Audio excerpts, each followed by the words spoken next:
First News with Keeler in the morning on WIBX and WIBX950.com. FX Matt Brewery announcing yesterday a major investment in the brewery and a major expansion and over 25 new jobs coming. This is a big deal. Fred Matt is on the line right now. Fred, good morning. How are you? It's been a crazy year, Fred, but it sounds like you guys have been busy. You know, we 2 or 3 years ago started really diversifying our business, and so that we were putting more legs on our stool. We had too much of our business in craft, and so we started diversifying into the seltzers, which actually started in Utica, New York, with Spike Seltzer, and then we got into distilled spirits and wine in cans and organic juices. And so when COVID hit, we took the hit that everybody took, and we were March, April, May, June down 50%. But our fourth quarter on our own business and the contracts came roaring back. So we actually only ended the year down 0.5%. Wow, which was great. We kept everybody working, which was fantastic. That was a commitment we made early on. We didn't have a COVID case till December 6th. Holy cow. Was great. Yeah.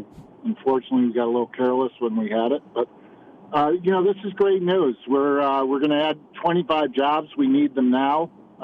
They start at $18 an hour plus health care plus retirement. And, people stay at our place because, it's a good place to work. And so, I think what's really cool is that, is this investment is made it better for us as far as modernizing the brewery, adding capacity. We've been able to diversify the business, and so we are really fueled for growth, as I say. Our business will be up 100% this year and probably minimally 50 next year. Wow. And, that's great for our employees. It's great for the area. And, it's a testament to the quality of the products we make. I mean, people come from all over the United States to work with us. And, our own beers win awards all around the world. And, the products that we work with and the companies we work with, they're winning awards with the stuff we're producing for them. So it's really cool. And it's something that, this area is a great area. We love it. And, I will say, because I every time you see these things, the Mets got a ton of money from the state. That $35 million, we got $1.5 million from the state. Wow. I wouldn't say that is a lot of money from the state. And, when you look at projects, the going rate is kind of 20%. We didn't even get 20%. Yeah. We didn't get 20% because when we started the project, I couldn't guarantee jobs. And I personally think that's a mistake. I think there's a lot of legacy manufacturers like us that have really good jobs that need to modernize their facilities, but for whatever reason haven't been able to financially. And, we did it by selling a 20% interest to Brooklyn, which was the right thing to do. And, now phase 2 is, which I talked to the governor's office about a lot, is we're going to start adding jobs, and they're going to be good jobs. So, at least give us some incentive if we're going to invest to invest more. The quote here in the press release is, so if you're looking for a career, stop looking. This is the place. You have jobs available right now. Right now. Yeah, that's really big. And by the way, those people that are always criticizing about, you're taking government money, just got done cashing their stimulus check. Oh yeah, for the record. Oh, yeah. It's funny. I mentioned this earlier in the program. So we have a new guy in the building who works in Albany. Vinny, he's a nice guy. Anyway, so he was asking me about the brewery, and I'm not any historian by any means, but he goes, I always thought it was kind of like this. Frankly, I'll say what he said. I always just thought it was not like a good beer. I'd heard about it. I didn't. So he is like all in now, and I've helped him, for the record, polish off because he was fascinated. And not Saranac, but he's all in on Utica Club. Yeah. Oh, he loves Utica Club, and he had never seen UC in a bottle before. So I've helped him polish off now 3 12-packs in the last week because now he's all infatuated with the bottles. But he loves it, and he's like, I can't believe I didn't know about this brewery. I didn't know more about it. And he's like, and it's something I think if you grew up here, you might take for granted. He's like, I think it's so cool that you have a brewery that makes awesome beer right in your city. Yeah, Fred, 25% of that growth is going to come from this studio. I'm telling you, man, he's not wrong. I love that. Wrong. So I just wanted to mention that because it is a great beer. I'll come over and shoot some with you. All right. Let's do it. We got the dartboard and everything going. So how big is the Brooklyn deal when it comes to potential expansion and brand awareness and all of that? What does that mean? Or is it basically just giving you the means to be able to do the expansion? It was more, Brooklyn is, these guys are great friends. We've been working with them for 35 years. They've got a great brand. Most of their business, well, I shouldn't say most, 60% of their business is overseas. They literally crush it overseas. Wow. And so the Far East, Europe, Scandinavia, in Sweden, they sell 500,000 cases.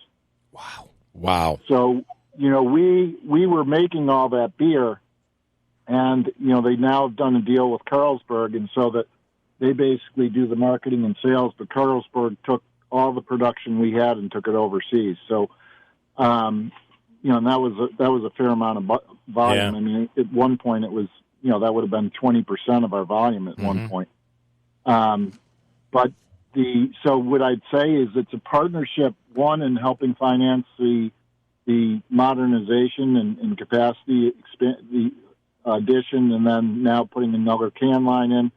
But it also is a partnership that I think as we go forward, we'll do a lot of things together. So the first thing we're doing is we're doing a joint venture with New York Hemp Farm, which is down in Cortland. We're going to do CBD products. Interesting. And I think that's a really cool thing. So in beer? CBD? No, not in beer. Oh, okay. There'll be seltzers. So there'll be CBD seltzers. Interesting, yeah. Wow.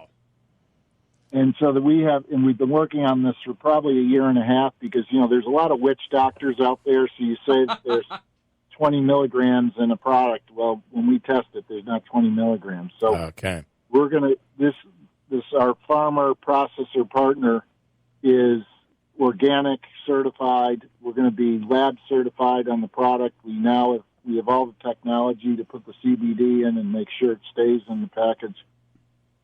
So I think as we go forward, we'll do a lot of creative things and more joint ventures, so that, we'll use our trademark or Brooklyn's trademark, or we'll create trademarks. But, it's a kind of a win-win for all. They were going to spend, quoted $80 to $100 million on a facility downstate. And this is a great example of downstate and upstate working together. Right. One of the problems Brooklyn has is, with Brooklyn becoming one of the hot spots of United States. Real estate hot, yeah.